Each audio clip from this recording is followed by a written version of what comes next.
Ladies and gentlemen, welcome back to another episode of the What Are We Doing podcast. My name's Levi McCurdy, and this is episode 126. And I am so very excited for you guys to see and experience this episode with me. We had my man Felix, host of the JMC Journeyman Chronicles podcast, here in studio.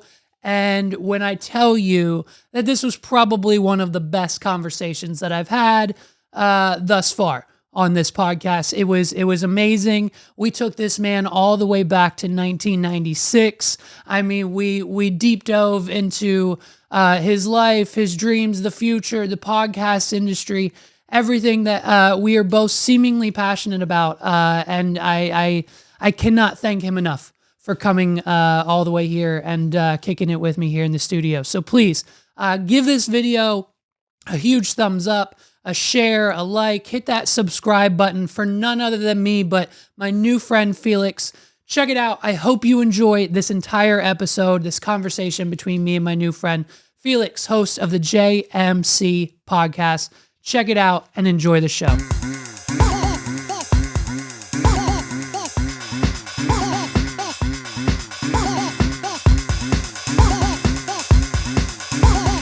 This is the What Are We Doing podcast. First of all, thank you for being here. Absolutely. Thank you for coming. Thank you for traveling. Thank you for inviting me, man. And you're essentially, we are on our second or third year of this podcast. You are our first official. I'm calling you our first official guest. Okay. Oh, really? Okay. Listen, Los doesn't count just because we're friends. Yeah, I got you. He'll roll through at any time. My boy Jeff, he's been around and in my circle forever now, so I don't really count him. And my friends have obviously been on it. And the reason my friends are on is just because they're my friends. Yeah. And so I don't even know how to pronounce your last name. Arroyo. So, Arroyo. See, Okay. So Felix Arroyo. So, man, so let's just go back and let's bring me up to speed, quote unquote, Tell me about your journey. Let's talk about your journey, man. Because growing up, what was growing up like? Just give me a little bit of background. Well, it pretty much stems off of the realm that we're in here with the podcasting world. Is pretty much how we kind of got linked up. So, the podcasting, and that started for me a few years back in 21. I was working. A dead end job, in my opinion. Working FedEx Freight, I was a dock worker sitting on a tow motor for 8-10 hours a day. And so it got to the point in my life where I was always looking for there's something I need to do. Yeah. The older I get, the more I want to have peace of mind, but quality of life. Mm-hmm. You know what I mean? Mm-hmm. And so I was like, there needs to be something that I can put myself into that gives me my time back, because a job like that, they call overtime last minute.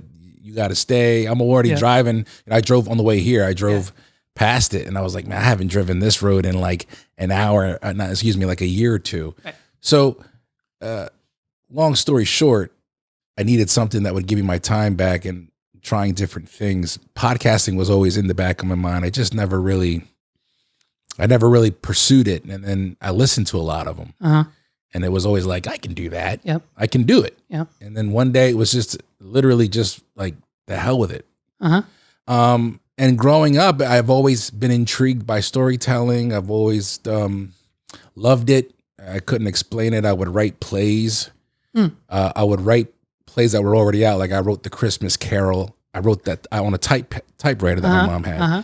The Wizard of Oz, the same thing, and my family would act it out. So you would just rewrite. Yeah, I would rewrite it. Sure. But I was so change details. Right, I was so inspired from what I saw. Well, that's exactly what this. Every podcaster we see is we're just taking what they're doing. Yeah, of course. And the funny thing, I was talking to my wife and my father-in-law, my mother-in-law. I for whatever reason, I love black and white movies, and so the TV classic channel, every now and then I'll come across something, and my little girls are sitting with me. They don't know what they're watching, and neither do I, really. I just love it.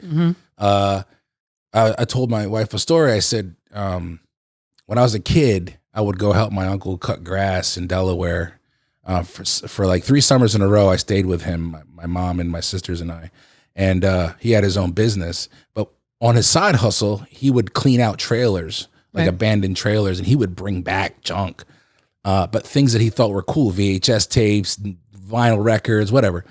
And there was a VHS. It was the 1939 Phantom of the Opera with Lon Chaney. It was a silent movie, black and white. It's the classic where he reveals himself.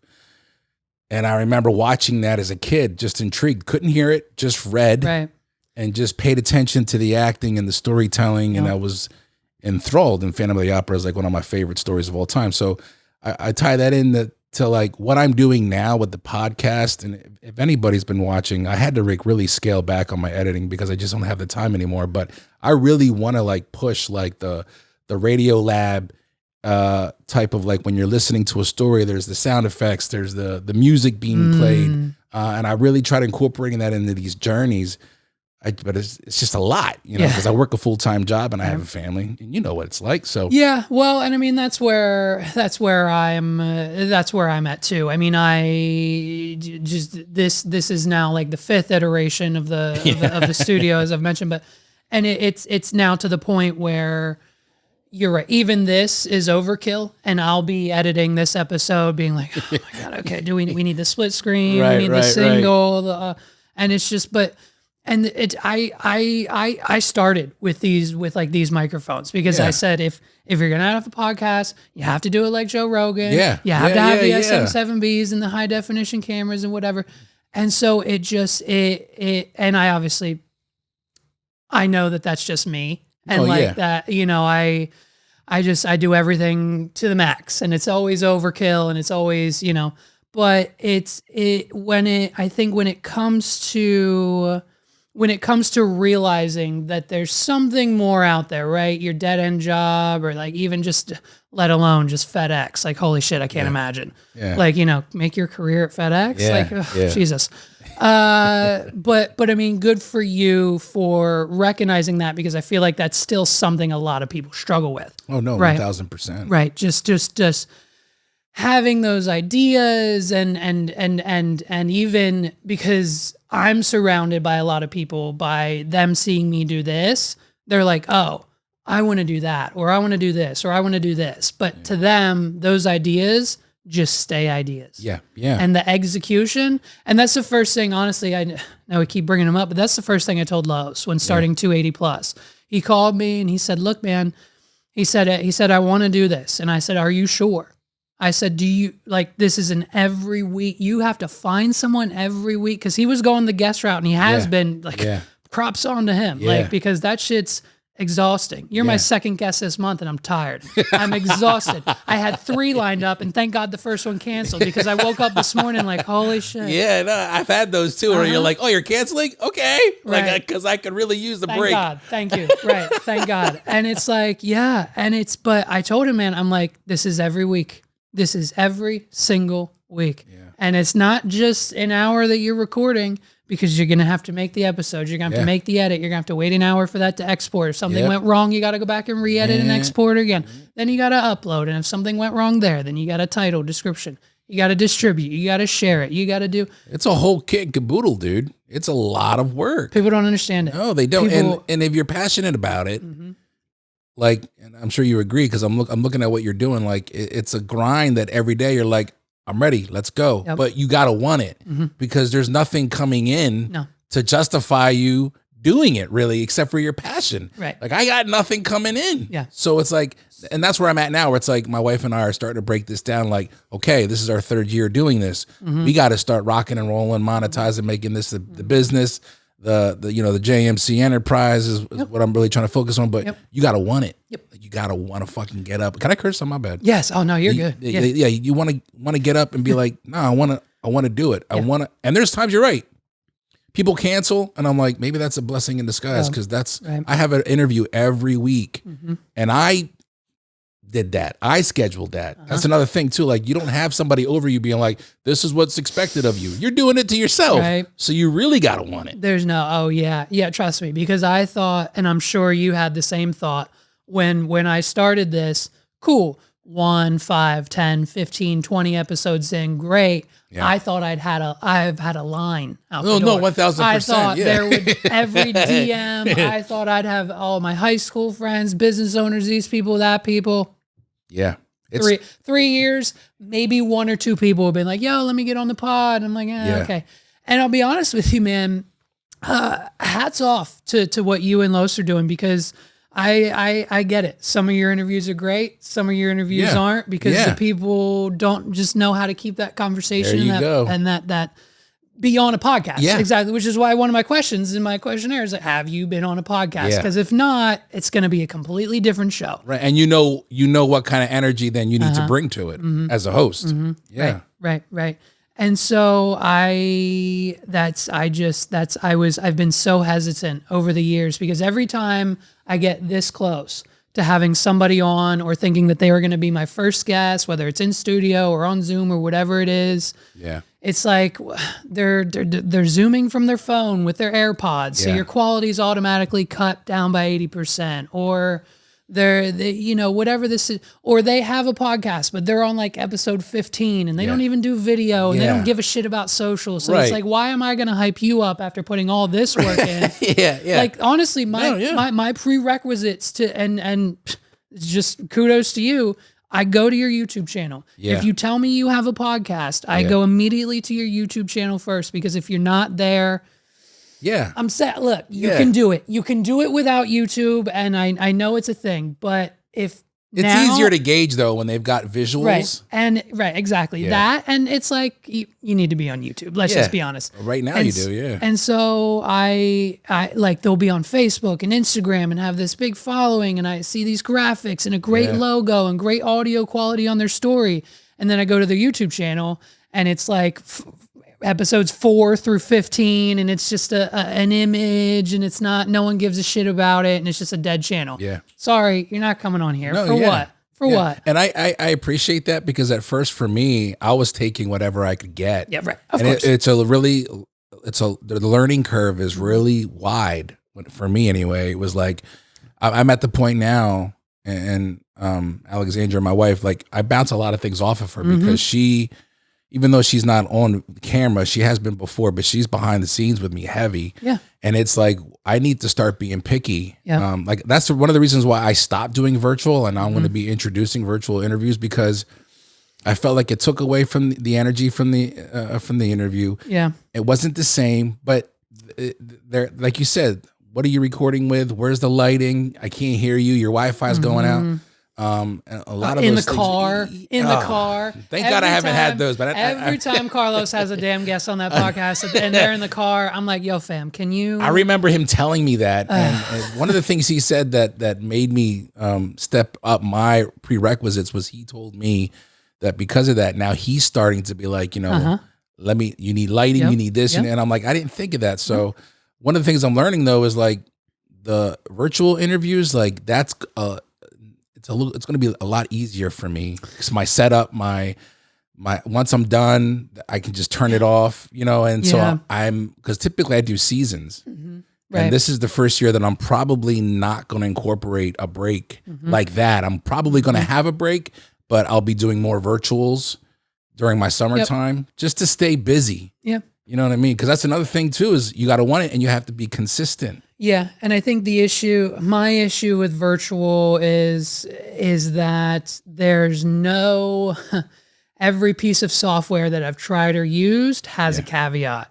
So like Riverside FM, they blast themselves as like the #1 high quality 4K, whatever recording call virtual. But I've literally paid them for their pro level accounts 5 separate times for 5 separate podcast episodes, and it's never worked. It's never worked. Because I'm in the middle right now of like looking at Riverside, StreamYard. Like, so I don't want to use Zoom. I keep seeing StreamYard. I haven't used it yet, so I can't testify to that. It's a little more expensive. Zoom. So the issue with Zoom is their recordings only output in 720p. And I don't want that. And in order to get 1080, because Carlos and I were just about to like go in on a pro level account together, because split the cost, whatever.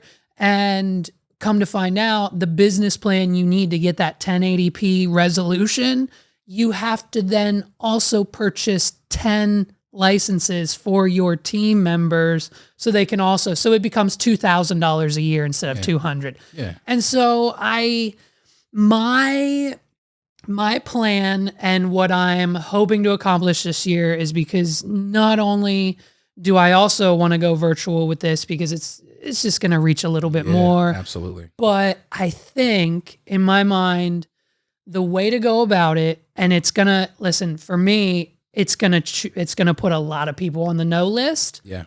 But if you want to be serious and you want to be on a platform that's been around for 3 to 4 years, we gotta step it up a little bit. So absolutely.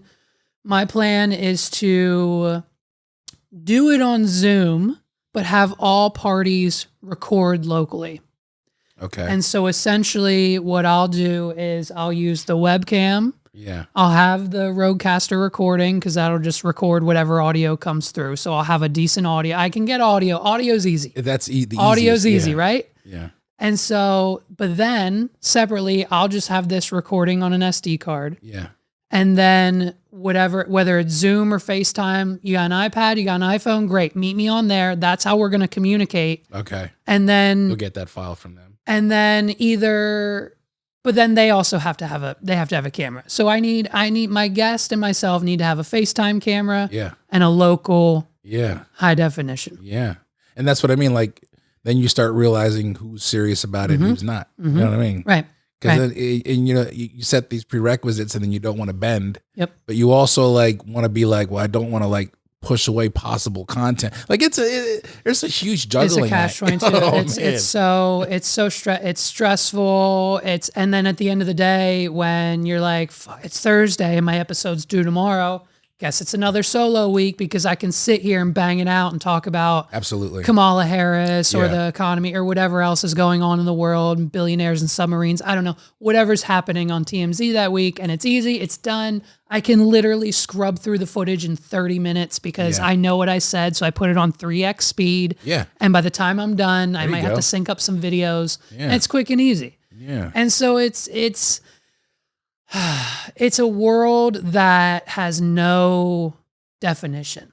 Like, you know what I mean? You could literally just be recording audio from your phone and upload that. And that's a podcast by definition. Yeah. For 5 minutes. But yeah, exactly. There's no time limit. Exactly. Right. So it's just, man. And I was thinking about it this morning, like the first Joe Rogan episode, like the first, I think 100 were live streamed on a website called Justin.tv. Yeah. And it was like way before anything or any of this ever came, like fast internet or streaming.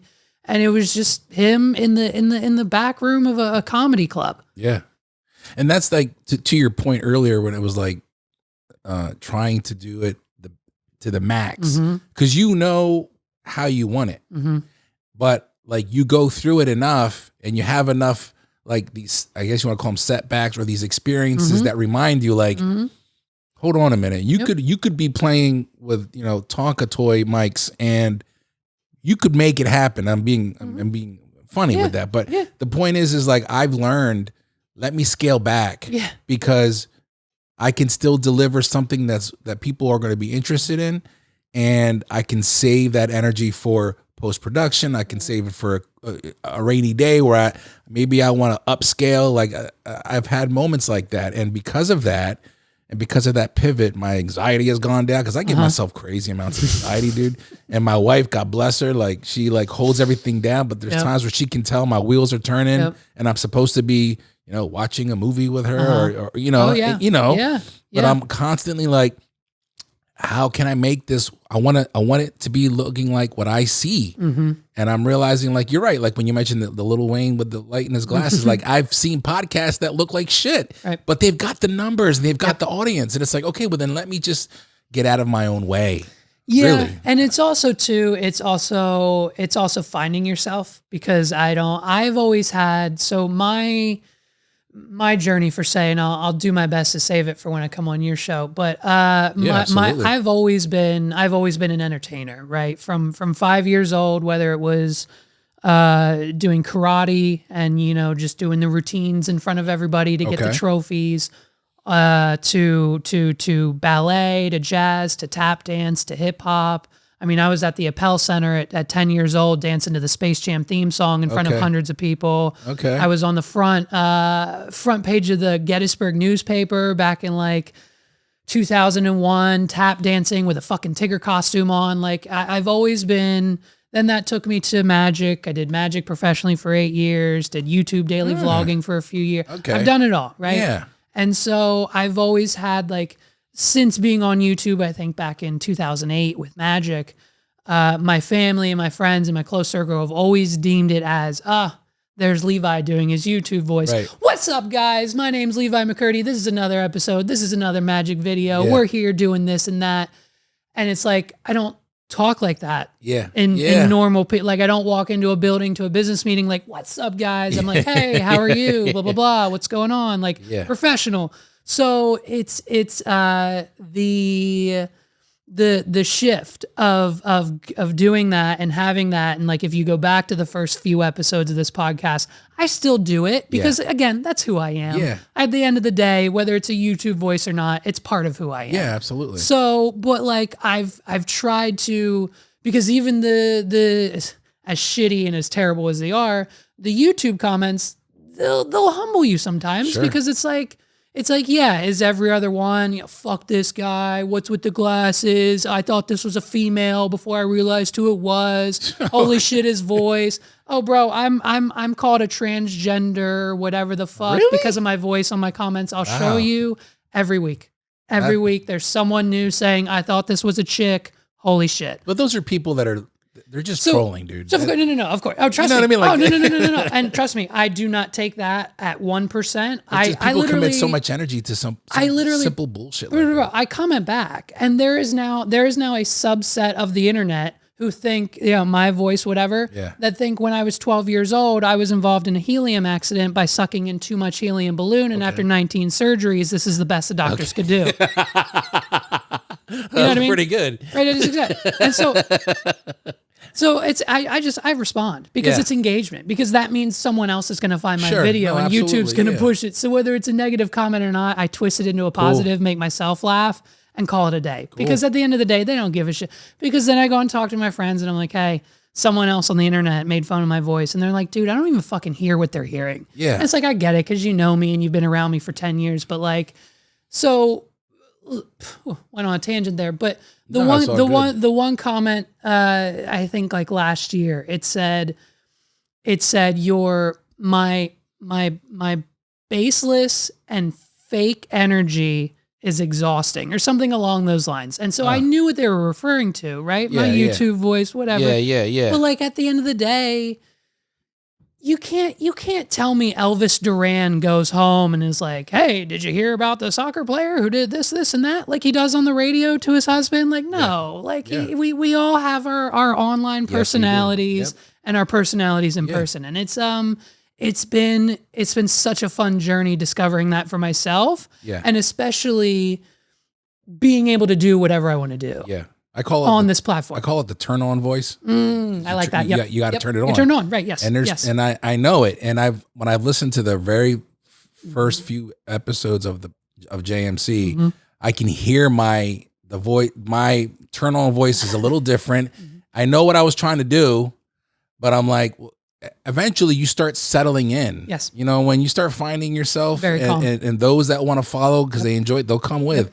But it's a process. But if you're consistent, like consistency just outweighs everything, dude, because I see people doing it right now. It's like, I don't understand why they're popular, but they're consistent. Yeah. And so they've built an audience. People know what to expect. That's all that matters. Yeah. You know what I mean? Yeah. Yeah. And I think that's been the best part of the journey thus far. Absolutely. Do you have, what's your current dream? Do you have any dreams at your age still? Like, you know, growing up, I want to be a firefighter. What's your current, where are you at? I'll give you a two-part answer. Yeah. I have a short-term and a long-term dream. Love it. Short-term is to do the podcast full-time. and quit my day job. And so what, I apologize for interrupting. What does that look like? Quitting your day job so that the podcast can handle the mortgage, the bills? Yes. Pay, okay. Contribute to what I'm doing now, what I'm making now, enough that I can leave my day job. So monetizing the podcast is there. It's a priority. So that's a dream of mine. And that it's a pretty big dream in itself because I've been wanting to not work. For this is an honest answer, for probably the past 5 years. Prior to that, it was always like in me, the blue collar mindset of got to wake up and make the money. But the older I get, the more I'm like, I don't want to beat my body up, and I want to be present. Again, quality of life, time with my family. So that's my short-term dream or goal. My long-term is to have a production company. You want a network? I want a network. I want JMC Productions to really be the umbrella corporation of so many different things, like podcast, short film, docuseries, documentaries, name it. And I don't know how I'm going to get there. I just know like there's this vision. I see it. Which is amazing. Which makes sense, which I fully believe. I think after today, we can certainly get you into that direction, because there's that was my sort of again, just an idea when I sort of went out on a limb on, but it's kind of fizzled out a little bit, but still in the background a little bit. I mean, essentially, I think that's what a lot of people set out to do, is the whole network, just because then that means the more podcasts, the more episodes, the more monetization, the more dollars, right? And so I sort of unofficially created the Do Better Network, right? Because it's just, it was me and Carlos, 280 Plus, this podcast, whatever. And so it's just us, because we understand that we just got to do a little bit better than the other guys and we'll be successful, right? And so, and it just, 9 times out of 10, when we see other podcasters or entrepreneurs or people who say they're musicians or rappers and you only put out 1 song a year, bro, okay, is that really what you're doing? Just, hey, do better, do a little better, and it'll be great.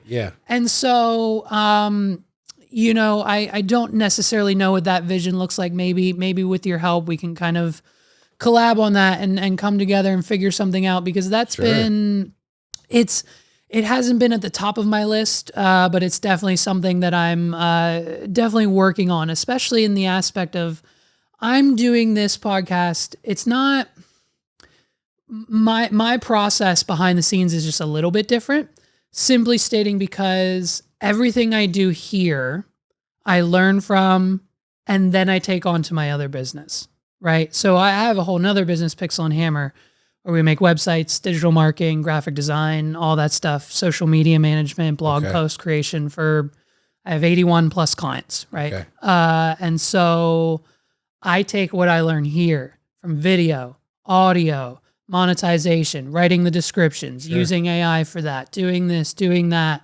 And then I learn, I find out what works. I find out what the algorithms need, what YouTube wants, what Instagram wants you to do, the reels, the shorts, the vertical, the this, the stories, that.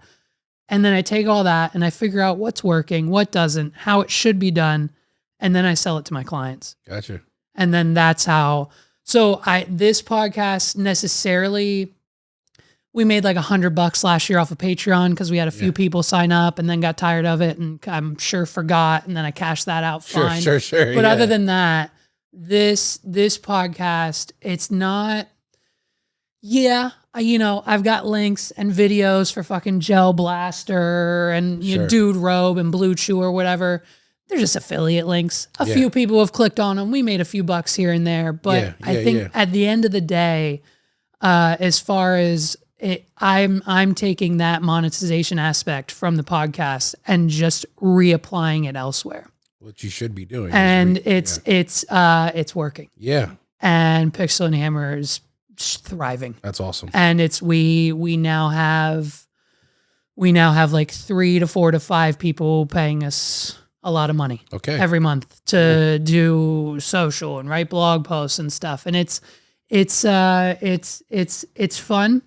And so now I think this year my goal is to take it back to the pod, right? Because I've given the clients a Pixel and Hammer what they need. I can sell those packages and we can have that run for the next few years. So now let's take all that work that we've done, because essentially now it's automated. AI handles a lot of it. And then, so now let's put the work back into the pod. Yeah. Let's make recap and record better. Let's make this better. Let's get a new camera, upgrade the quality for this year. Yeah. And hey, let's do what everyone else is doing and maybe start 1 to 2 more podcasts, because we've got a little bit of time and we could probably throw something together real quick. And I think that's going to be the goal for this year here. Yeah. And that goes back to being consistent. Mm-hmm. So like monetizing is definitely a priority for me, but it's also up there with quality of life. Mm-hmm. And so I'll always, like I'm sitting with my wife and I'm bringing my sister on board, who was really savvy with like the shit that you were just mentioning. Mm-hmm. Like for whatever reason, she can just do that really well. Yep. And so it's almost like, let's put the people that I know and love in positions of like of power, but not like a power, a good power. I don't have them say do something that means something. That means something. Yeah. Mm-hmm. And the podcast in itself, JMC, really is I'm interviewing different people about their journey in life, and everybody and anybody is welcome. But it has become like this hub of a safe space for Black and brown voices to come and talk about things, including my own. Because being Puerto Rican, there's a lot of things that I can't express unless I have the time and the presentation to really explain it, where people are drawn in. I could have a conversation and people could be drawing it out because it's just another guy talking about his experiences being, so I say all that because having this network that I envision in mind, it's like, I would love to have a place where everybody, including Black and brown people, can come in intricate roles and can dominate because they're good at it. Right. And is it something that I have like on my agenda for tomorrow? No, but it's there. I've learned like you just keep stokes in the fire, so to speak. I think that's the phrase. As long as there's coals in the fire. As long as there are coals, right. And just keep them there. But that's something that I'm learning. Like I didn't have this mindset 3 years ago. No. It's a lot of like reading. It's a lot of listening to people that know what they're doing in different areas of the world, businesses.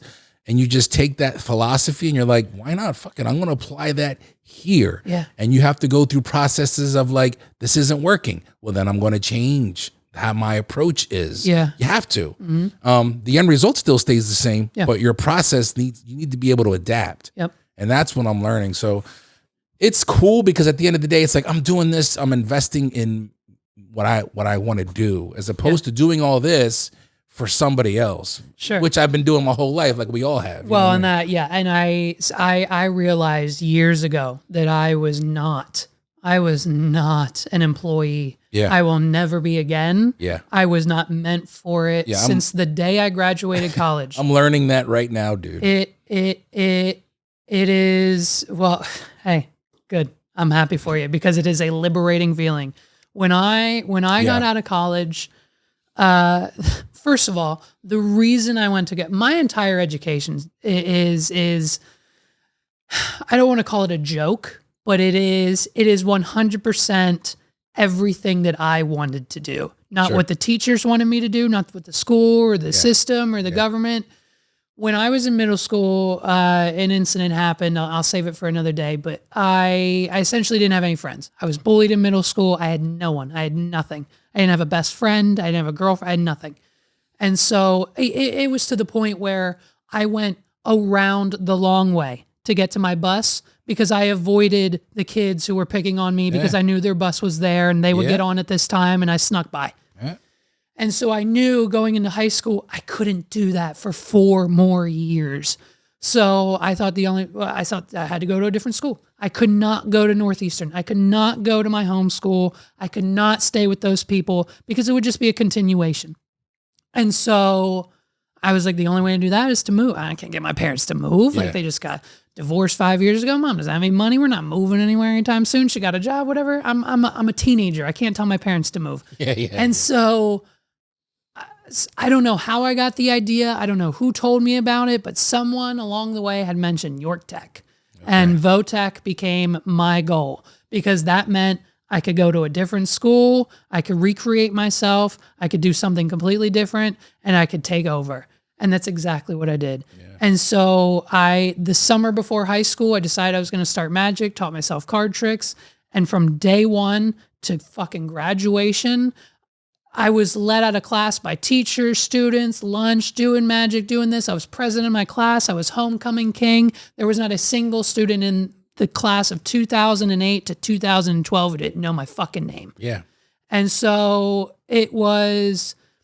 so my entire high school education, 50% of it was baking cookies because I went for culinary arts, the easiest thing you could do. I thought if I can bake cookies long enough, I can get through this without having to go to algebra 2 or whatever else the fuck everyone else was doing. Sure. I could skate by and literally do what I wanted to do, and that was entertain. And I did that whether it was with magic or in the shop. I started food fights. I flooded the kitchen 3 times, putting rags in the sink. It was a blast. Okay. And so, but you know, at the same time, because it was Votech, I had to go to Math 101. Sure. We did 2 or 3 classes a day, whatever. It was bullshit. Yeah. And so then out of that, I'm like, I'm a magician now. People know me because I'm a magician. I auditioned for America's Got Talent. And so it was like, this is what I need to do for the rest of my life. I don't have a website. I'm not going to go. And for the last 3 years, I've been using like Wix.com, website builder, whatever was there. And so I'm like, I'm just going to go to college. I'm going to go to college, learn how to build a website. I'll make myself one. So I spent $100,000 on an education that should have cost me $30,000, but I went to the Art Institute. It's okay. Yeah. I'm working on getting it forgiven. Yeah. You know? Yeah. And so I taught myself how to build a website. And by the time I got out of college, I realized that magic wasn't really it. It faded out. And my first professional job out of college was an internship at a web development company where every other day we had Nerf gun battles, and then the boss bought us a pool table. Okay. You'll never guess what we did all day, every day, in between a little bit of work. Did you play pool? Yeah. And so then my next job after that, I was there for 3 months. It was very serious. I had one project, and as soon as that project was done, the owner of the company pretty much ignored the web development portion of it and just fully focused on her PR campaigns and whatever else was going on. Yeah. So we had no new projects. So I was working on Sparks Entertainment, doing other business stuff, doing my own shit. Yeah. Eventually got fired. Went to my next job as a web developer at a window and door company. West Shore Windows and Doors are now like the biggest fucking thing on the planet because BJ keeps buying up every mom and pop window and door company across the United States. It's insane. But 3 months in, they hired me to make their website. He outsources it to another company. So now they're like, hey, just make us Facebook posts or something. So again, every day I would go into work, do my own shit, post something on Facebook for them, and just go home and not actually do anything. And then after that, in 2017 is when I started working at Pixel and Hammer.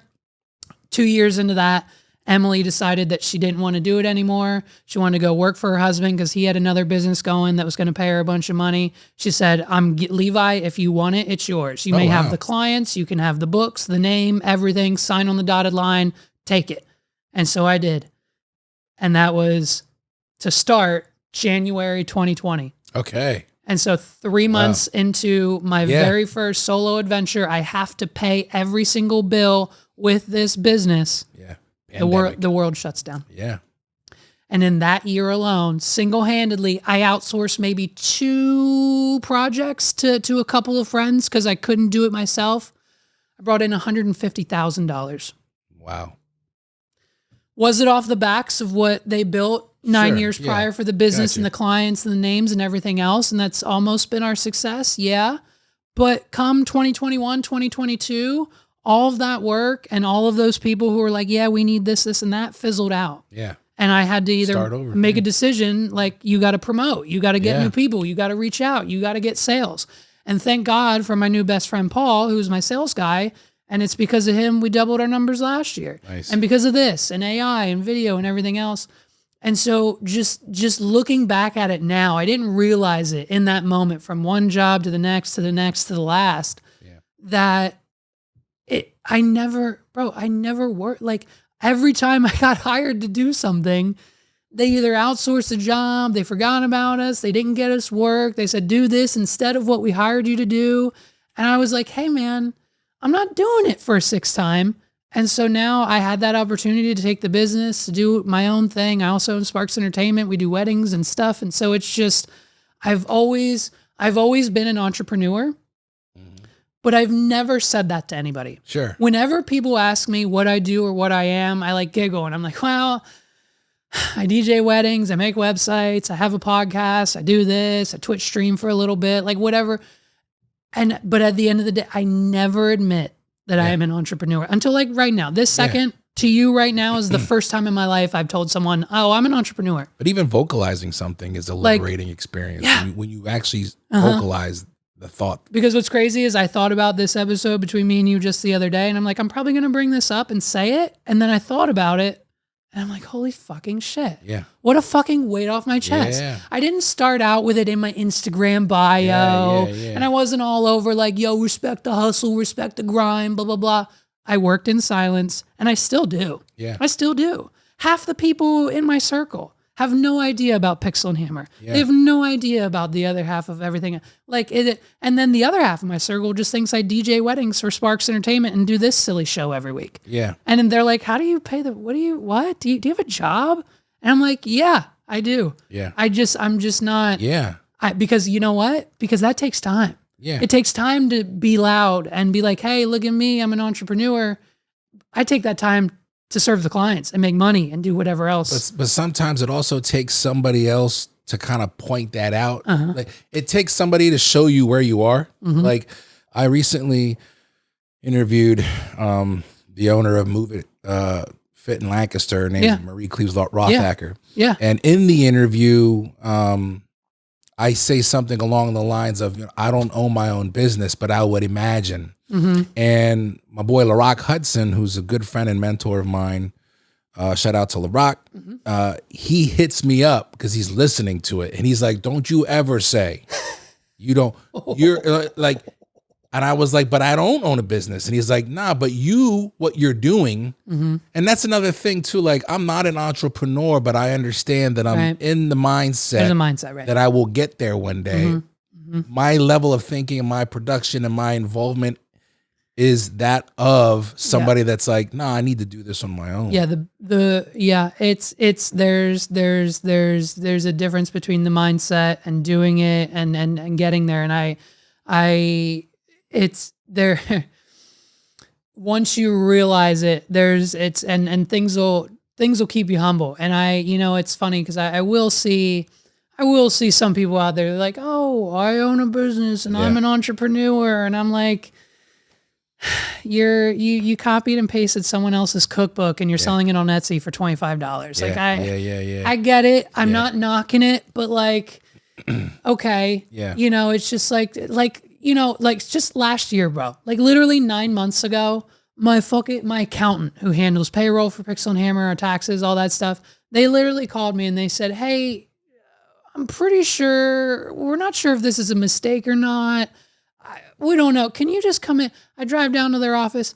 I owe 10 grand in back taxes. Okay. I've got $10,000 worth of payroll taxes or whatever the fuck that for some reason should have came out of my account, but didn't. And it just kept getting stacked up. And then no one said anything. Jeez. And then like they got an email from the IRS and they're like, hey, what's going on with Levi? Yeah. And I'm like, what do you mean? Levi's all right. What's going on? And so, right. And so it's like, and I'm like, and so now I'm literally, could you imagine how stressed you would be for the next 72 hours if someone came in and said, hey, we're not talking about a bill or a company. The IRS will come arrest you for $10,000. We're not talking about $1,000, whatever. Oh, I didn't pay this.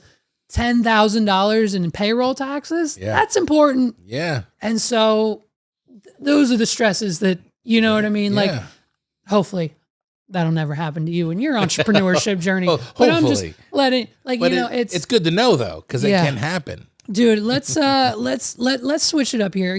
Have you ever heard of the show Hot Ones? It's on YouTube. Sean Evans, chicken wings. Yes. Okay. He interviews people while eating chicken wings. Incrementally gets hotter. Yes. The bomb, whatever the last one. It's crazy. So Sean Evans is people. They give him so much props for his questions. Okay. The questions he asks his guests are like so thought provoke, like when he asked these questions, the celebrities answering them are like, what the no one in 20 years has asked me that. How do you know about that? What do you do? And I admire that about him. And I've always wanted to ask a Sean Evans-esque question. Okay. So I came up with one for you. Okay. Let me get through it. We're going to see how it goes. Hopefully I got all my information and research right. Okay. I'm going to read this word for word. Here we go. All right. Here's my question. So something not a lot of people remember from the Central PA rap scene was one of your albums, I believe, Everything Burns, that included an infamous green screen picture of Felix, which I think is on your hat, on the logo, right? Yep. With flames behind you as the album cover. So thinking back, are there any other iconic rap album covers that stand out to you, or like that you can think is like maybe a childhood memory or something, just like a cover of a rap album that means something to you, and just talk on that for a second. I think I'm thinking of two right now. Okay.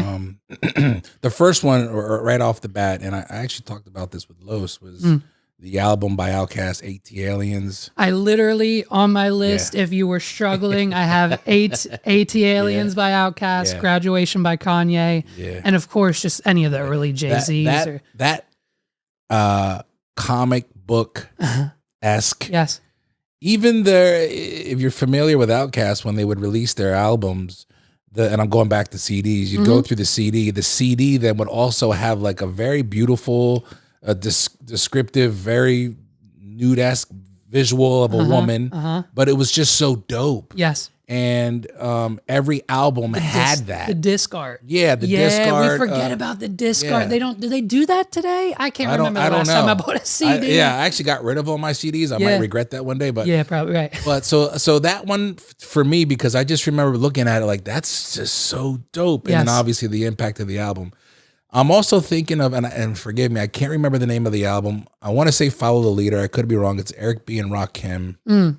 But they're sitting on the hood of a car. They've got these dope ass jackets on. It's the angle from the back. They're looking away. It's very poetic. That album cover, I love it. I've always like something I want to get framed is that album cover. Yeah. I think like a lot of Nas's albums were dope to look at.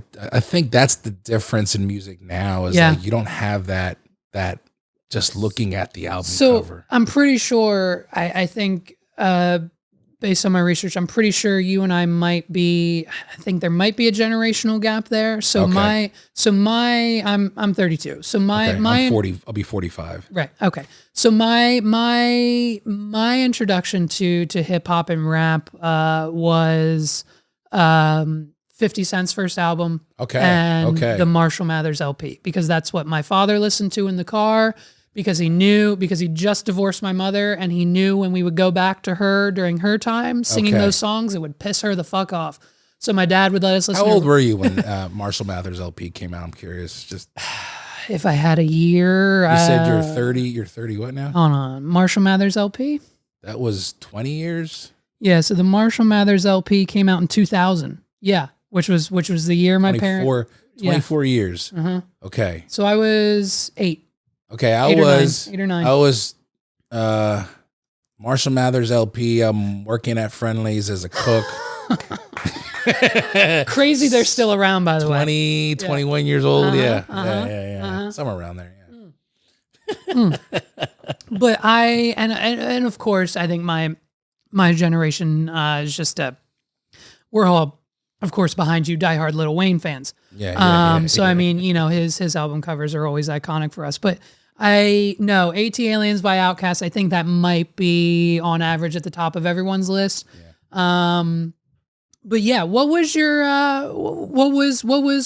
rap career like? I'm curious. Oh wow! Curious to hear. You did do some to dig into that. I wasn't thinking listen, about I mean, that. look, so my business partner Justin Kodak, he's been on the pod a few times. We do Sparks Entertainment together. That's how we met in high school. He was a rapper, and this was when MySpace was popping, and so he put all of his music on MySpace. And I messaged him on MySpace, and I was like, "Hey, bro, we go to the same school. I dig your flow. I like the music. You need a manager. If you're gonna blow up, if you're going to be a rapper at 15 years old, famous in high school, you need a manager. Let me help you. There you go. And he's like, yo, bet, come sit with me at lunch tomorrow. And the rest was history. There you go. He obviously doesn't do it anymore now, but him and I were relatively in the Central PA rap scene. I didn't do any rapping. I hopped on a track with him once in a while as a joke, but like we performed at the Chameleon Club. Like we did shows, man. Like we were in the rap scene for a while. Gotcha. So we know a few people from now, but I'm sure. I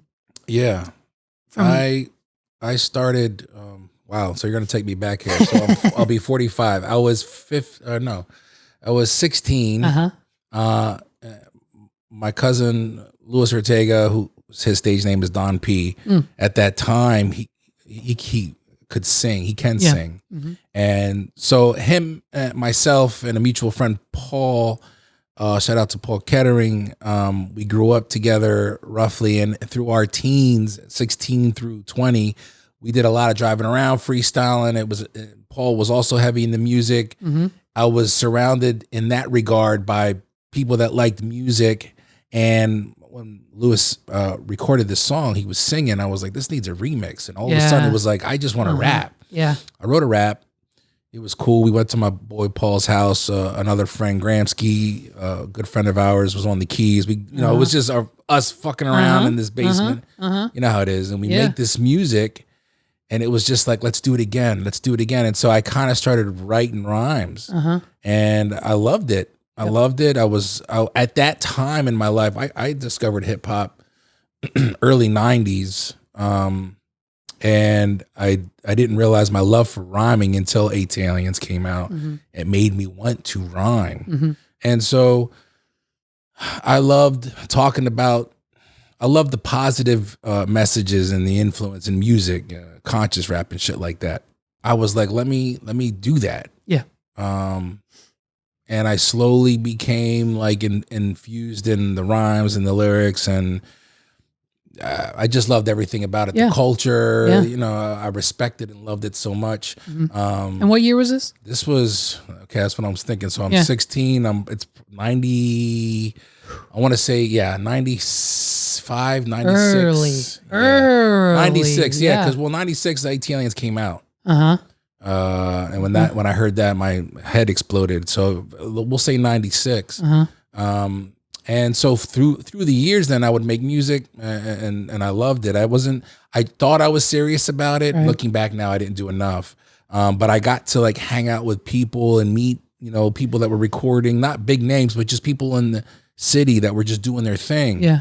And I met my ex-wife at the time. She got pregnant. I had to stop making music. I stopped for 8 years. Happens to all of us. Yeah. So 2010 rolls around, and I'm like, I want to do it again. Yeah. And I was introduced to a friend of mine who I'm cool with now. His name's Soilo. Dope reggaeton artist, but also a producer in Lancaster. Like, I love that man. He when I went through my divorce and I needed a spot, he let me stay in his basement for 5 months. So I met him. I started recording again through him. Yep. And it was the first time where I was like, I'm just going to make music and put it on the internet. And I put it on Reverb Nation. I put it on SoundCloud. I just flooded it. I performed a couple times at Chameleon. I met some cool people through those experiences. And so I started releasing projects, and one of them, the last one I released, which is what you just alluded to, is Everything Burns. And when I recorded that and put that out, I was going through my divorce, and I was finally like in a place of like, I'm leaving all that behind, which was Everything Burns. Yeah. The album cover of that art I took a picture of myself in front of a green sheet in my basement of my apartment. All had a green sheet. Did a lot of, a lot of splicing and editing, and added the fire. I'm leaving all that. Everything's burning behind me. I'm on my way. I'm leaving out. Yeah. And I loved it. And that was 2015. And then I met my wife, and I've been so happy and living my life, like doing other things. That the desire of music for me, it's, I don't feel bad that I put it to the side, because it's not there for me anymore. But I should say it's not there in that capacity. But every now and then you outgrow it. There's And times it's- where yeah. I get a little tickled. I'm like, Trust me, you know, Justin's the same way. Literally a month ago, he sent me a message like, "Why am I trying to buy an instrumental right now? Like, why am I looking up You know, Drake type you beats? think- Like, yeah. And I'm like, hey man, I mean, that's like honestly, it's 99.9% of the reason why I re-recorded and re-released Mistletoe this year. Okay. Like yeah. I Okay. just like it first of all, it was a blast to do. Second of all, that was it. It was just I had so much fun doing it and I just knew I had to put it out for the work to be worth it. But like me and him recorded that cover like 10 years ago as a joke. And I just did like the first chorus, right? And every year it just pops up on Facebook and I share it and it's a joke. Like, look at me singing this Justin Bieber song. I don't sound like Justin Bieber. Yeah. And this year there were enough people, Justin was one of them, but he's my best friend, so he gets a pass. But there were enough other people in my life that I knew of, whether it was rappers from York City or Lancaster or a few singer friends of mine who literally every day are like, oh, album coming soon, working on new music, shit coming soon, I'm dropping soon, can't wait to hear this, can't wait to hear that. Now it's a year later and we're dropping it and I haven't heard anything from you you did drop it and you didn't promote it because you don't like it, because you don't, you know what I mean? Like you literally, a friend of mine put out a Christmas album this year and through the grapevine, I heard he just put it out to get it out because he knows no one's going to listen. How the fuck do you call yourself? Do you think Mariah Carey or fucking Taylor Swift is out here re-recording all of her goddamn original albums because she just wants to get them out and no one wants to listen? Yeah. That's stupid. You're not. So to prove how easy it was, I got a buddy of mine, Paul, who can literally make any instrumental. I said, hey man, can you make me this instrumental quick in your free time? I'll pay you. If not, whatever. Sent it back to me 10 minutes later, literally recreated Justin Bieber's instrumental. Okay. I got on fucking Adobe Audition, turned on reverb, turned on the pitch correction, sang it 3 times, doubled the lyrics, made my pitch a little deeper so there's some background vocals that were still mine, but not as high pitched as my voice. Yeah. Fucking paid $20 for DistroKid.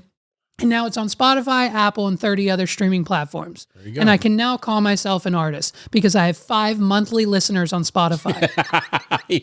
Some people don't have that confidence level though, or that belief in themselves. And I did that in 20 minutes. I did that in an afternoon. Yeah. And then guess what? I downloaded an app that like AI changes your voice to be perfect. And I've got like 6 other songs in the chamber ready to go if I ever want to start a cover career as an artist. Yeah. Just to prove to the people who are coming to me like, Levi, how do you do it every week? Blah, blah, blah. I'm like, do you understand I produce, you and I, me, you, Carlos, between you, me, and Carlos, I think between Carlos and I, we put out 250 hours worth of content last year. Probably with yours on top of that, it's equal to like 375 equal to 400. Between us all, we have 4 full-time podcasts. Yeah. And that's weekly at an hour. Yeah. And the average track nowadays is anywhere from 2.5 to 3.5 minutes. You're telling me you can't do 10 songs, 30 minutes? Yeah. And I have to sit here for an hour every week and come up with a whole bunch of new shit that you've never heard before? Yeah.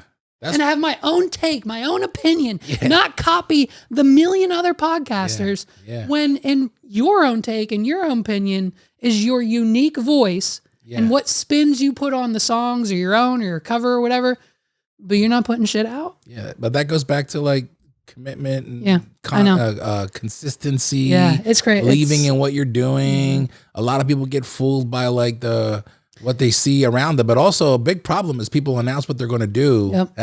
I've never been a fan of that. And I used to do that. Like, get ready a month from now. And then nothing. Just say the fuck shut. Nothing. Don't say anything. Trust me. I was there. Yeah, so was I. When I was doing my magic stuff, and I on my fucking time hop, every day I'm reminded of this. I would post on Facebook, give me 50 likes on this status and I'll drop a new magic video. Yeah. It was just me. Just one like, 1 or 2 likes maybe. And then guess what? I posted it anyways. Every single fucking time. Right. And then every time that number requisite went down and down and down to like, give me 15 likes and I'll give you this video. And then literally the last time I ever did it was, let me get 1 like on it. So then I liked it, commented, okay, bet, here's the video. Like, fuck you. You know what I mean? It's just, the local and like the social media, you have to reach, you got to just put it out. You have to, you can't just wait have on to anyone do else, it. Yeah. right? Yeah, absolutely. You got to put it out. Did you go to PodCon in Philly? Did. What was that like? I, for one, never heard dope. of this. It was the first one. Okay. Shout out to Wallow. Because now I need to go. Yeah, I got set. My cousin Willie sends me something on, shout out to Willie Montalvo. He sent me this reel on Instagram. Yeah. It was Wallow talking about PodCon. Yeah. I was like, what the fuck is this? And it was in Philly. And at the time, it was going to be the following week. So I was a week out, and I'm like, oh, shit. And I look at my wife. I'm like, we got plans next week? Yep. And she said no. And I'm like, I'm going to go to this thing. I thought I could bring her with. Then I realized I needed to like register also. By the time I went to do that, it was full. So Saturday came. I took a shower, got dressed, filled the truck up, and headed to Philly. Yeah. And I drove on my own, got there. I pull up to the Met. There's a line 8 blocks long. Damn. I make a U-E to go the opposite way to a parking garage, walk 8 blocks. By the time I get to the Met, that line had already gone in now. It was fucking amazing. And what was the, because I've been to Comic-Con, I've been to Lego cons. Pretty much the premise of the event was learning from Wallow and was other, there were speakers there. Right. Okay. Yeah. So kind of like Coachella on this stage, Sure. this guy's talking Sure. on this stage. They had and forgive me, I'm thinking off the fly right now. Yeah. Charlemagne the God was there. Oh shit. The president of the Black Effect Network. Yeah. Forgive me, I can't remember her Well, name. isn't that Charlemagne's? He owns it, but there's the president. Right. Oh, then. he has someone else, right? Of course. Okay. It's a woman. Gotcha. Yeah. There were other like the head of podcast and music through YouTube was there. What? Yeah, it was just like he brought out these, and they all just took time to just share nuggets of information. Right.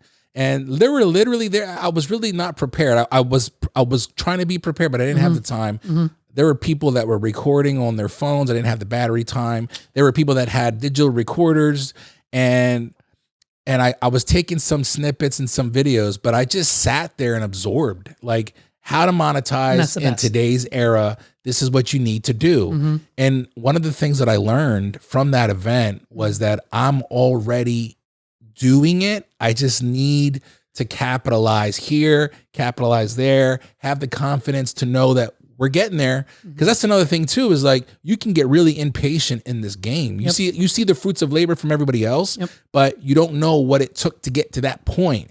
And so I got there around 4:30. It was from like 5 to like 9. I got home around 11:30. I sat with my wife for a half hour, and I was like, we're doing good. We're doing good. Here's a couple links. Here's some information. And it was cool. Like they showed you like, when it comes to like applying for credit, different like the tips and the tricks, like what these big corporations are doing, like how to utilize the 3 different the 3 important banks that they use, shit like that. The LLC, small business loans. I haven't gotten. My fear. I've owned Sparks Entertainment as an LLC since 2013, and we've always toyed around with getting loans and credit, and obviously now it's a lot different story. But like, I'm still. Credit and loans to me are just. I have too many already. And I dig it. And I used to be the big, like, I don't even want to mess with credit, but I'm learning more. Like once you start utilizing the tools that are available for you, that's a weapon for your disposal is let me utilize this credit in the business. And it just goes back to like, what can I do to level up? To be, and that's our goal, my wife and I, this year. We made a commitment to ourselves, like 2024, because the last year was just a train wreck with, just people dying in our families and just my father and 3 of her family members within 7 months. So this year was like, nah, we ain't with the fucking negative energy. We're chilling. We're chilling, but we're gonna dominate. Like this year, because I don't know when I'm gonna go. You know what I mean? It's bro, and that's that just that line alone is something. Even now, in a few months, I'll be 32, I think. Either 32 or 33, I forget. But it that thought alone is becoming more and more of a serious internal conversation I'm having. Like, wait a minute. She doesn't work because she's supporting the boy, and the boy needs supported in this way. And if I go, I mean, she'll figure it out. I've got people in place. We've got things hopefully to take care of her, and parents and people around her that would help. But you're an intricate part of it still. Right. You know? Trust me, it's going to be a major fucking punch to her gut, and she's never been in a fight. My bad. I'm sorry. Yep, sorry. That's all right. But yeah, no, it's I trust me. I think about that every day. Yeah. Am I gonna wake up tomorrow? Am I gonna, and even that thought is even just, I think, even lower on the list as far as just like, am I going to be able to pay the bills tomorrow? Yeah. Like it's kind of, but that's the drive. I'll tell you where I am is I got to the point where, cause I've had a very bad habit of like the what ifs, what if this happens, what if that happens? And then it hinders me from pushing. And I got to the point where I was just like, I don't know what can happen, but I also know that I haven't done enough up to this point and nothing has happened. That, right. You know what I mean? Like, right. I've been safe in my bubble for a very long time, but I'm not where I want to be. So let me just take this chance because this is it. Like I tell my kids, this ain't no dress rehearsal. Right. Yeah. This is it. Oh, bro, I do it every weekend. Yeah. I literally, that's one of my selling points for Sparks is like, I have 8 to 12 hours to make your wedding day the best day of your fucking life. Yeah. And whether we're providing photo, video, DJ, or photo booth services, one or all four, because we do at a time, that's it. Yeah. I said, I don't have 30 days to return this to Target. I don't have time the morning of to figure it out. If something goes wrong, I need to be prepared. Yeah. And it's realizing that I'm working on this year, hopefully, to bring that aspect, right, of how I treat those wedding days into my own life, because I still have that 30 days to return to Target philosophy where, oh, if we don't get to it this day, or if Megs and I don't have this conversation this day, we can do it tomorrow, or we'll do it then, or things get pushed, or we have a snowstorm, or someone cancels. And so it's realizing that time and just taking advantage of it. And I also think too, you know,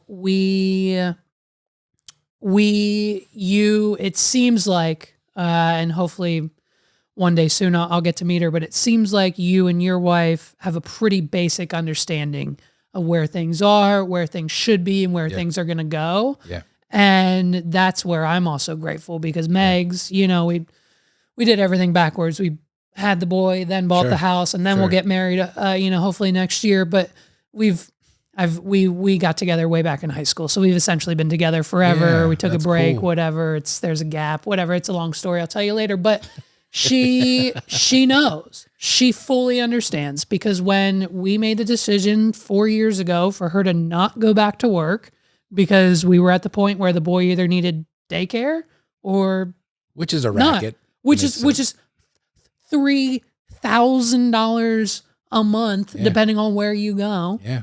And so I'm like, okay, well, I'm not sending you to work to make $3,000 a month, because I barely make that. And I'm, you know, and so like, why would I send you there just to spend less time with me and your son, our son, and when you could just stay home and not pay for dinner? So she gets it. And I mean, like, look, last year was a fucking roller coaster. Yeah. Last year, you know, January, February, March, great, easy, modern, average. We're paying the bills. Everything's fine. We got a little bit extra money. And then, did we spend a little too much on the vacation? Sure, that happens. But what are you Am I do? the entrepreneur who hasn't been on vacation in 10 years? Yeah. Sure. Yeah. So we did that for a few weeks. But then when we came back, we realized, we spent a little much, and it was rough. From September to probably October, November time, like roughly a little bit before Thanksgiving, it was touch or go. Yeah. I was giving her almost every penny out of the business's bank account to pay for food or pay for this bill or do this. And it got to the point where I then had to have the conversation with Paul. I'm like, look, man, this is where I'm at. This is how much money I need to make. If you're my sales guy, we got to do this, this, and that. Let's figure out the bills. Let's figure out what we can get rid of, subscriptions, this, that. And we honed it in. And in the last 3 months, we've done, I'm not bragging, but we've done 10 to 15 grand a month in the one business. So that's pretty good, man. It's, that's pretty damn good. I only see a fraction of that, of course, because there's bills and other things to pay, but I dig it though. That it's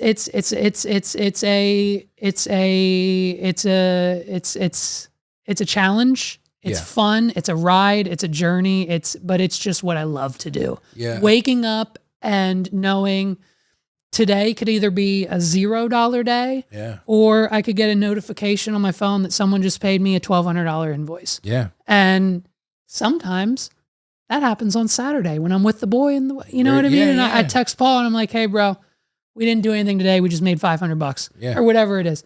And it's like, that doesn't come instantly. And that's what a lot of people are like, I'm going to start a business. I'm going to start a podcast. I'm going to do this. I'm going to do that. You have to put the work in. Yeah. And you have to be willing, like what you just described only is possible with your wife or significant. Right. But it's with her input. Yes. Like involvement, like the fact that she stays home with your son. That's a big, she's not babysitting. She's maintaining, so, like with my wife, it's the same deal in regards where she really takes the load in a different way. I'm never embarrassed to admit it that my wife is the breadwinner in our home, and I'm grateful for that.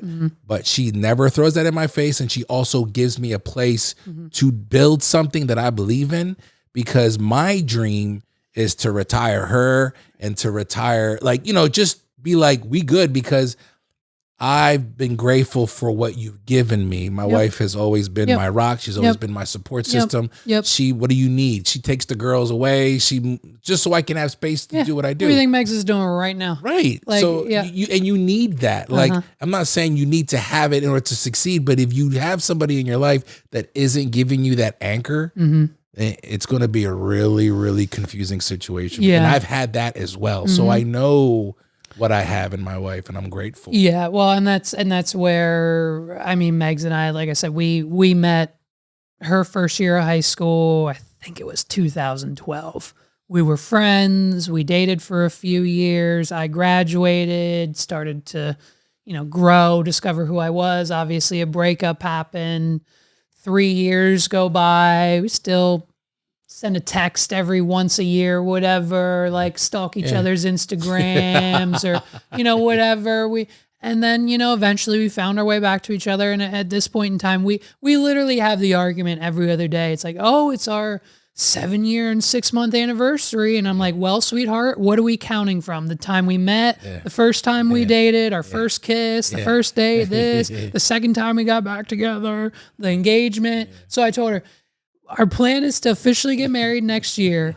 And I said, oh, that's the date. I don't want to hear any other numbers. I'm not I'm forgetting everything. I don't care about the first time. That'll be our date, and we're starting over. 1 year from then will be our 1-year anniversary, and that's where we're. See, I'm on the flip side where I'm the one that remembers. Oh, I'm not. I remember the date, when I slid into her DMs, when we met, when we kissed, when we broke up as well, and then she was like, I mentioned I was staying in my friend's basement, going through a separation and then a divorce. She met me at that time, and she was like, You're not in a place. I'm 3 years past my divorce. Right. I know where you are. You need time. The fact that woman did that, Alexandra doing that for me, was pretty big, because it's a chess move. She could have taken a chess move, but she could have also taken advantage of my vulnerability. Right. You know what I mean? Because I wanted everything, but I wasn't ready for it. I went a whole year and a half of not seeing her, and then she came back into my life, and here we are now. We got 2 children together. I have 2 children prior, so that's 4 kids. We got a dog. I'm living the life. I'm living the big dream. So American dream. But you need to have, when it comes to shit like that, another thing to this whole conversation that we're having, like everything we're talking about, and I remind myself of this all the time. Yeah. And some people may not agree with it. Yeah. These are all first world problems for me. I have to remind myself of that. Right. Because as much as like I get heartbroken over this isn't happening, my family is here. My family's healthy. Like we have a beautiful home. Right. We're blessed. Yep. I just want to live out my dreams just like everybody else. But I have to remind myself like this shit could be a whole lot worse, bro. Yeah. I think a lot of people like myself have been in bad places.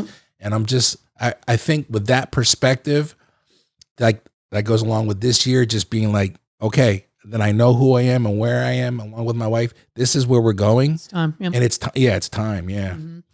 Yeah. No, I think that's it all. We're on the same page. Yeah. We're on the same playing field.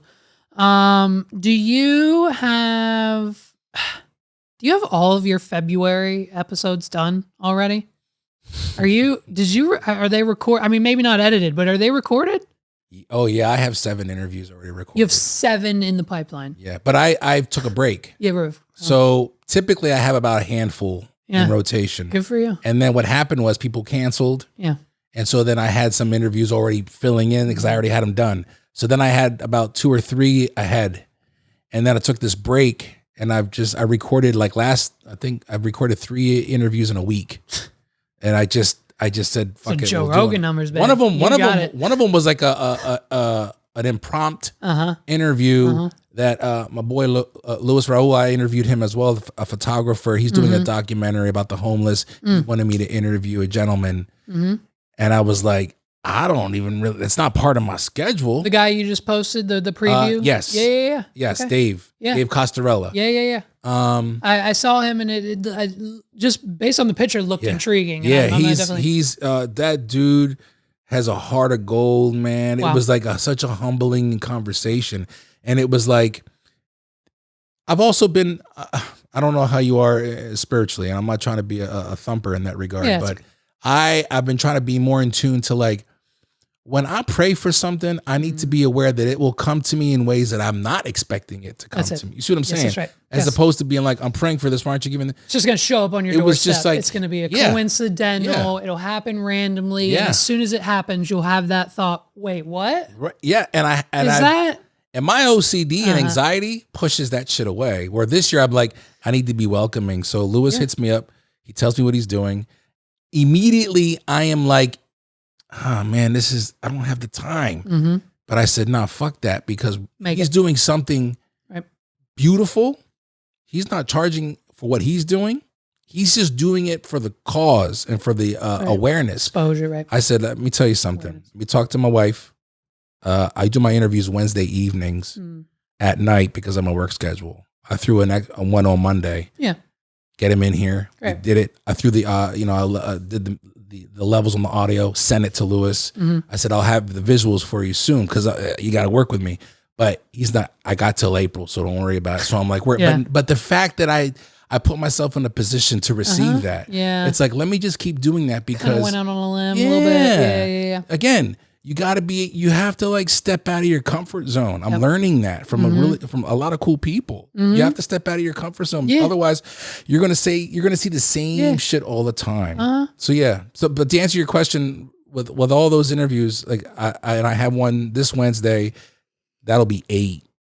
And then I'll have, February 4th, I come back. Good. By that point, I'll have a lot in the, So you'll have February and March.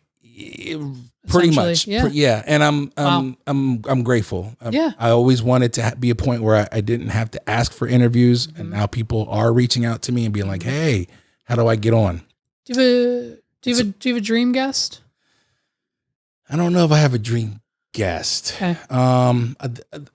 People always ask me that, and they expect me to say like Justin Bieber or Beyonce, and I'm like, well, no, obviously I'll be honest not. But with you, because I don't know. Mine are just influenced. Like there's a few Instagram influencers and there's a few YouTubers that not a lot of people know about, that I would love to have on. But to me, even those are not reachable. Like they're like like D or C list celebrities compared to like, whatever. So it's like, I know that's kind of hard coming from a small local town and podcast. That's the thing There's too, not right? Like, cause I'm interviewing everyday people. I do have like, there are people on my radar where I'm like, sure, I need them on, and I've waited to reach out, and it's worked out. And I tell them when they show up, like, this is a pretty big moment for me because I see what you're doing. I respect it. Like, thank you for having the time. But as far as like a dream interview, I don't have one. Yeah, no, I think, I mean, I would probably be speechless if it ever happened, but I think every podcaster in the world would love to just be on Joe Rogan. Oh yeah, sure. But but see, at least from my understanding is like the people who want to be on Joe Rogan just want his reach and audience. Yeah. I just want to I want to go for the JRE experience. I want to talk to him. Yeah. I want to see the studio. I want to see the microphones. Yeah. I want to meet Jamie. I want to shoot the bow at a Tesla. I want to do whatever. Yeah. And so, but I think, there's a comedian. He's an Instagram guy down in Maryland. His name is escaping me. He went viral on Vine. He was a big Vine guy, and then moved into YouTube and stuff. So I'm trying to get him on. I also want. There's a magician. There's a magician who originated in Washington D.C. His name's Max Major. He's been on America's Got Talent. He now lives in Vegas. Okay. And he now started out as just normal magic, card tricks, whatever. But now he does hypnotist. He does hypnotism stuff. Okay. And I don't know if you know anything about hypnotism stuff, but it is the one thing in magic that I cannot explain. I cannot tell you how it's done. And at the end of the day, most of me believes that it is real. Okay. What you are seeing, him telling them just...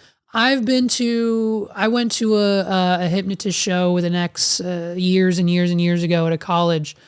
And when I tell you that man got on stage, he pulled like 30 people up on stage. I wasn't one of them because I just wanted to watch because I magic brain. And he said, listen, he said, probably only 20, maybe 25 of you this is going to work for, because the number one rule, at least what they tell you in hypnotizing, is you have to be open to it or it won't work. Yeah. And so like 10 people on stage didn't get it, but 20 of them were hypnotized. And he was like, all right, guys, this is it. You're NASA's new space crew. And guess what? Buckle up, bitch. We're going to Mars. He said, you've got 10 seconds till launch. You better put your seatbelts on and get ready to go. And by God, if everyone on stage didn't start going like this and fucking buckling up like this. And he's like, all right, we're counting down. And he's got like an audio clip that goes 10, 9. And like you can, like he has like audio cues of like a space shuttle launching off, and like all the people start shaking, like they're launching off in a fucking spaceship. And then that bit ends, and then like he's got another guy on stage, and he's like, hey, it's a nice belt you got. And he's like, yeah, you like this? It's like, it was a black guy. He's like, you like this or whatever. He was showing it off. He was like, you got any fears in your life? And he was like, well, yeah, sure. I'm afraid of whatever.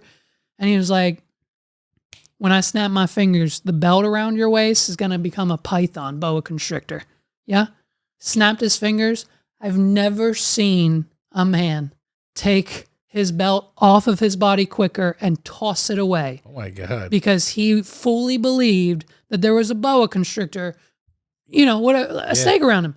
And so Max Major, he's a hypnotist. He does like live streams and stuff. And I've talked to him before. Me and Max we've talked before, and we've done some things when I was into magic, and he's obviously grown beyond me since then. And I want to pick his brain, and I want to just understand from a magician side of things. Yeah. Like, what are you doing? Yeah. Like, because this is beyond, like, I know, like, there's gimmicks. Like, if he's writing with a Sharpie, the Sharpie's probably fake, and it has something on the other end of the tube, and that's what's going to help him do the magic trick. Or the regular deck of cards isn't a regular deck of cards, or whatever. Sure. I know, it's something. Yeah.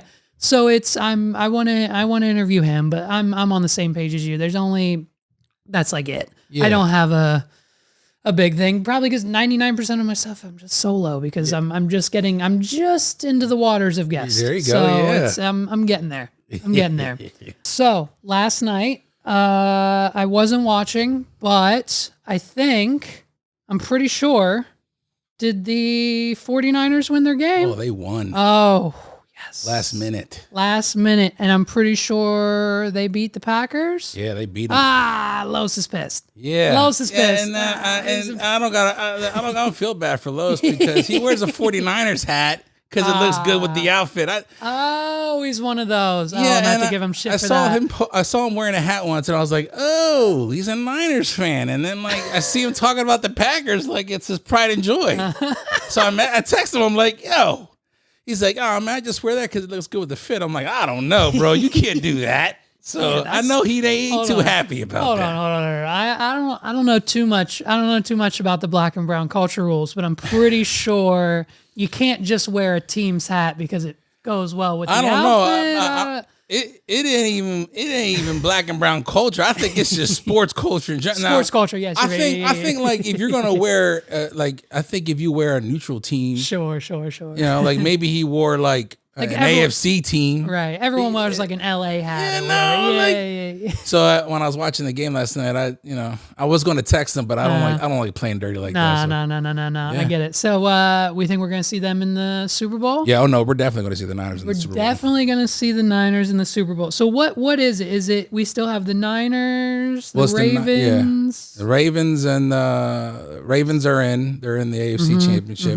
I think today it's the Bills and the Lions. Chiefs. And the Buccaneers? Yep, Lions and Buccaneers. So whoever wins out of that game, we play in the NFC Championship. Okay, out of the Lions and the Buccaneers. Yeah. Got it. So you won't face the Chiefs unless they go Super Bowl. Unless it's a Super Bowl. Which I would love because I'd love to play either Ravens or Chiefs because we lost our last 2 Super Bowl losses are to those teams. Oh, okay. We lost to the Ravens in 2012, which broke my heart. Damn.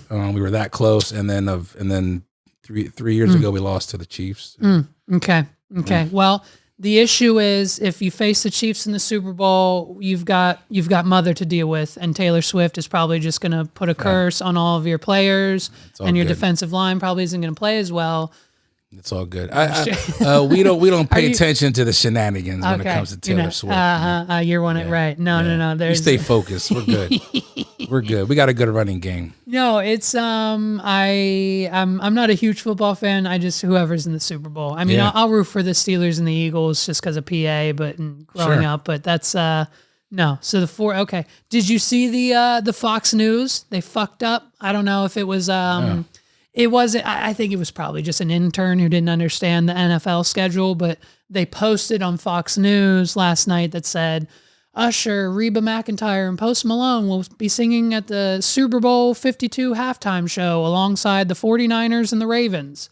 Oh, really? And so now everyone on TikTok that. Everyone on TikTok's because it's rigged. It's rigged. Yeah. Yep. Everyone on TikTok says it's rigged. Yeah. Obviously, Fox News probably just doesn't understand the schedule, and they assume that whoever won this week and not next week. Sure. Whatever. But interesting. So maybe that's a good sign. Maybe the 49ers might face the Ravens. Or they say the same thing along like the colors of the Super Bowl logo reveal. And if you look at the last 3 or 4 Super Bowl, oh my God, the logos deep in conspiracy. were the color. I don't. When it comes to that, I'm just like, dude. I think it's a cool thing to talk about for a locker room banter and water cooler talk, but I don't buy into that shit. Are you a halftime show Super Bowl kind of guy? It really depends. Yeah. I'm not like this year. I'm like, cool, Usher. Like, fine. Yeah, fine. When it was Shakira and Jennifer Lopez a few years ago, it was a little more Beyonce. That was cool. What about I thought last year was the big one. Eminem, last year Snoop, was 50. No, I think last year was Rihanna. Last year was Rihanna. That's right. The year before was Snoop, 50 and all them. Yeah. And Rihanna's was okay. Yeah. But you can't do much when you're 7 months pregnant or whatever. Yeah, a lot of the stuff that was used in that Super Bowl, because I work at Tate.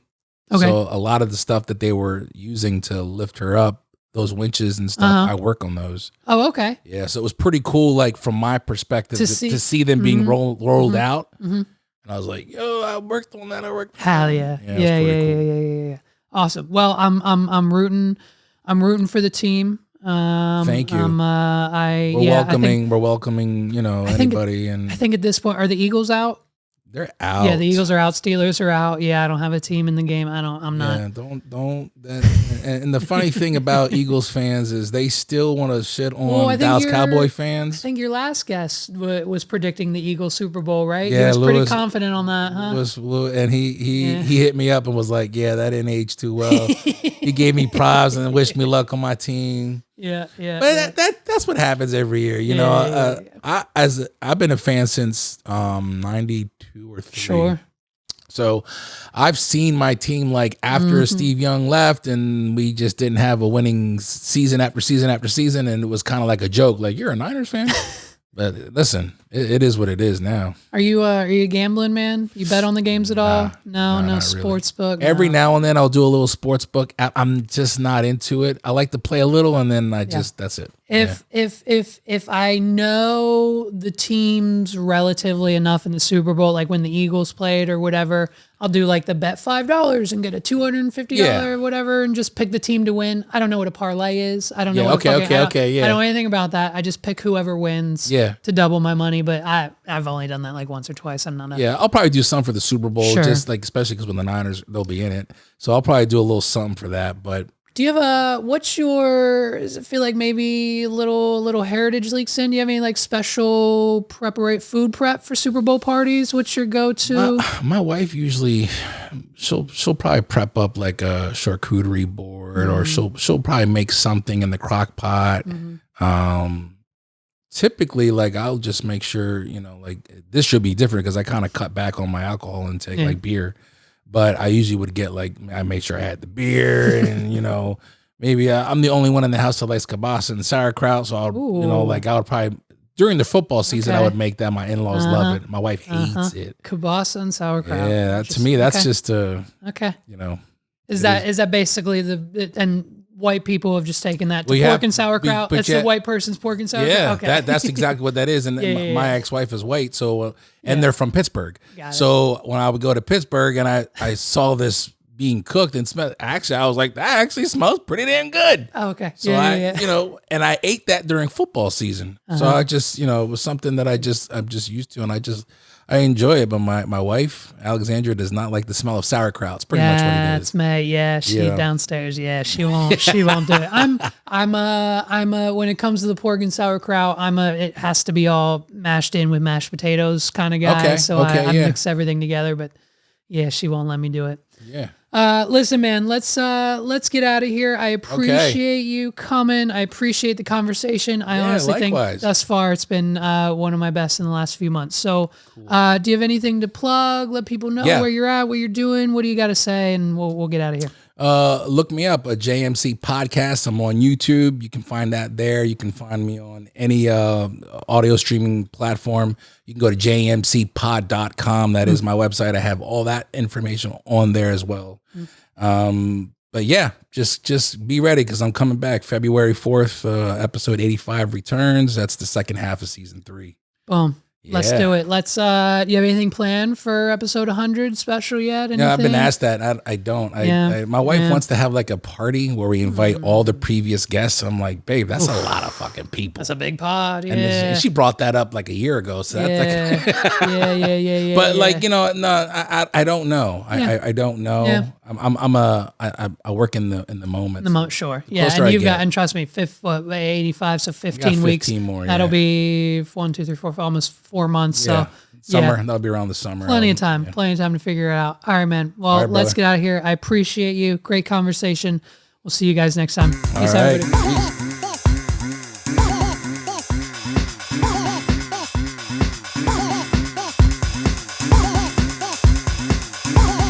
This is the What Are We Doing podcast.